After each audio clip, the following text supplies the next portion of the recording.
Okay, so let me just remove this box over here to declutter things.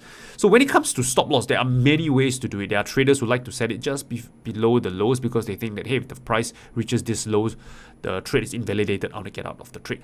But for me personally, I have seen many times, right, where the market reaches these lows over here, and then it reverses and goes up higher back in my favor. At that point in time, I want to smash my head against the wall. Like, aha! So I don't want that to happen to me. So to minimize that occurrence, what I usually like to do is to set my stop loss a distance away from support, a distance away from the lows. So usually somewhere about here, right?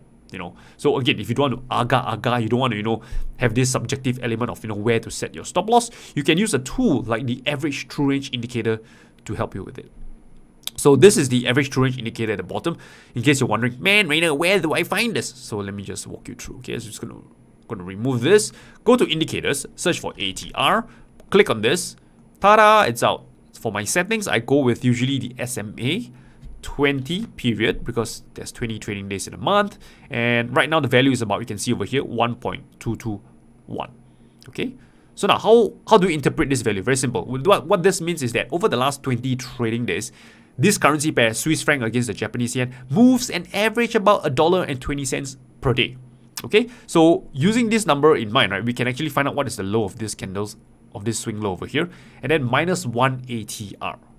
So let's say, looking at this over here, this swing low, it's about 137.15. So I'm going to take 137.15, and minus 1 ATR. And the ATR value is 1.22. I mean, I can be a bit more precise and put 1.221, but I'll just make my life easier. Yeah. So I'll take my trusty calculator.